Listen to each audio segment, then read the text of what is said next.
Don't think even a single MP will object. Single MP ఒక్కరంటే ఒక్కరు కూడా NT రామారావుకు Bharat Ratna ఇవ్వమని తెలంగాణ పార్టీ కూడా ఒప్పుకుంటుంది. ఎందుకంటే కేసీఆరే తన కొడుకు రామారావు పేరు పెట్టుకున్నాడు కదా, తారక రామారావు అని. సో ఎన్టీఆర్ను వ్యతిరేకించడం వాళ్ళు ఎవరున్నారండి? వైఎస్ఆర్ కాంగ్రెస్ కూడా సమర్థిస్తుంది.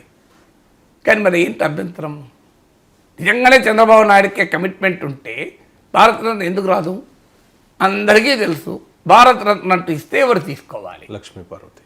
ఎందుకంటే సతీమణి సహధర్మచారిణి కదా, ఆమె తీసుకోవాల్సి ఉంటుంది. ఎందుకంటే భార్య ఉండగా పిల్లలు తీసుకోరు. సో మా ఒక వ్యక్తి పైన మొదటి హక్కు భార్యకే ఉంటుంది కదా, జీవిత భాగస్వామికి ఉంటుంది కదా. దానికి లక్ష్మీ భారతి కూడా ఈ మధ్య ఒక టీవీ ఇంటర్వ్యూలో చెప్పింది, నేను తీసుకోను, కావాలంటే నాకు ఎన్టీ రామారావుకు భారతరత్న ముఖ్యం తప్ప ఇవేవి ముఖ్యం కాదు, మీరే తీసుకోండి పిల్లలే అని ఆమె ఆఫర్ కూడా ఇచ్చింది కదా. ఇబ్బంది ఏముంది? ఇంకా కుటుంబ సభ్యులందరూ పోయి భారతరత్న తీసుకోవచ్చు కదా. పురంధేశ్వరి అయితే బీజేపీలో ఉన్నారు, ఎన్డీఏలోనే ఉన్నారు. ఇక పంచాయతీ ఉన్నది, మిగతా వాళ్ళు రాజకీయాల్లోనే లేరు. మీకు ఎన్టీఆర్ కుటుంబంలో రాజకీయాల్లో ఉన్నారు ఒక్కరు పురంధేశ్వరి, ఆమె ఇప్పుడు ఎన్డీఏలోనే. పురంధేశ్వరి, చంద్రబాబు నాయుడు ఒకే కూటమిలో ఉన్నారు. బాలకృష్ణ, ఇక బాలకృష్ణ తెలుగుదేశంలోనే ఉన్నాడు. ఇక వేరే వాళ్ళు ఎవరు రాజకీయాల్లోనే లేరు. ఇక మీకు ఉన్నారు ఒక్కరు లక్ష్మీ పార్వతి, ఆమె పక్కా జరుగుతానని ముందే డిక్లేర్ చేశారు. ఆమెను పోనీ చెప్పండి, కనీసం పెట్టండి, మీరు రాష్ట్రపతి నిలయానికి కూడా రావద్దు అని. ఆమె ఒప్పుకుంటుందేమో ఎన్టీఆర్ భారత ఒప్పుకోకపోతే ప్రజలే అడుగుతారు ఆమెను, అమ్మ నీకెందుకు ఆయన పోనీయండి, ఎన్టీ రామారావు భారతదేశం ముఖ్యం కదా అంటారేమో. లేదు, ఒక పెద్ద మనసును ప్రకటించండి, ఏముంది, నీకు నచ్చినా నచ్చకపోయినా ఆ పెళ్ళి మీకు నచ్చకపోవచ్చు, కానీ ఎన్టీ రామారావు ధర్మసాక్షిగా పెళ్లి చేసుకున్నాడు కదా, అది రియాలిటీ కదా. ఇప్పుడు రామారావు జీవిత భాగత్వాన్ని మనమెవరండి నిర్ణయించేది? మనం నచ్చకపోవచ్చు. చాలామంది ఇళ్లలో తండ్రులు పెళ్ళిళ్ళు చేసుకున్న పిల్లలు నచ్చదు, కానీ భార్య కాకుండా పోదు కదా.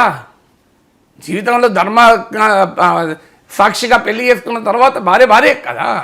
మనమెవరం అండి కాదంటానికి? సో ఎవరు బంధాలు అనుబంధాలు ఎవరు మార్చలేం కదా. సో అందువల్ల ఇదంతా మాకు ముఖ్యం కాదు, అయిపోయింది. ఇప్పుడు లక్ష్మీ పార్వతి ఏమి చంద్రబాబు నాయుడు థ్రెట్ కాదు, ఇలా రాజకీయంగా ఆమె ఏమి ఛాలెంజర్ కాదు. ఇప్పుడు ఏంటి ఇబ్బంది? ఆమె కూడా ఉంటుంది, ఉంటే పక్కన అందరు కలిసి తీసుకోండి, ఎవరిని ఇగ్నోర్ చేయాల్సిన అవసరం లేదు. ఇప్పుడు ఈ మొడాలిటీస్ గురించి ఎందుకు ఎన్టీఆర్కి భారతరత్న వదిలేస్తారు? ఎన్టీఆర్కు భారతరత్న వదలటానికి పోనీయండి, వీళ్ళంతా ముఖ్యం కాదు. రామారావు వ్యక్తి కాదు, కుటుంబ ఆస్తి కాదు, రామారావు తెలుగు ప్రజల ఆస్తి, మరీ ముఖ్యంగా ఆంధ్రప్రదేశ్ ప్రజల ఆస్తి. ఆంధ్రప్రదేశ్ ప్రజల తరఫున చంద్రబాబు నాయుడు తీసుకుంటాడు, ముఖ్యమంత్రి కదా ఆయన చంద్రబాబు నాయుడు ఎన్టీ రామారావు అల్లుడుగా పక్క పెడదాం. ఎన్టీ రామారావు నువ్వు వ్యక్తిగత ఆస్తి కాదు, ఎన్టీ రామారావు ఎవరి కుటుంబం ఆస్తి కాదు, ఎన్టీ రామారావు తెలుగు ప్రజల ఆస్తి. అందువల్ల తెలుగు ప్రజలకు ఎవరు ఇవాళ ప్రతినిధి? రాజ్యాంగ రీత్యా ప్రజలెన్నుకున్న ప్రతినిధి చంద్రబాబు నాయుడు కదా. ఆంధ్రప్రదేశ్కి ఏదైనా అవార్డు వస్తే ఎవరు తీసుకుంటారు? చంద్రబాబు నాయుడు తీసుకుంటాడు, ఇంకోటి తీసుకోరు కదా. అందువల్ల ఆ ప్రకటన చేయండి, ఇది వ్యక్తులుగా కుటుంబ సభ్యులు కాదు, ఎన్టీ రామారావు వ్యక్తిగత ఆస్తి కాదు, కుటుంబ ఆస్తి అంతకంటే కాదు, ఎన్టీ రామారావు తెలుగు జాతి ఆస్తి. అందువల్ల తెలుగు ప్రజలకు రిప్రజెంటేటివ్గా ఆంధ్రప్రదేశ్ ముఖ్యమంత్రి ఎన్టీ రామారావు భారతరత్న ఆంధ్రప్రదేశ్ ముఖ్యమంత్రి తీసుకుంటాడు. కాదనుకుంటే ఆంధ్రప్రదేశ్ తెలంగాణ ముఖ్యమంత్రులు ఇద్దరు వెళ్ళి తీసుకోండి. తెలంగాణ ప్రజలకు కూడా ఎన్టీ రామారావు గౌరవమే, తెలుగు ప్రజలందరి ఆత్మగౌరవం కొరకు నిలబడ్డాడు కదా.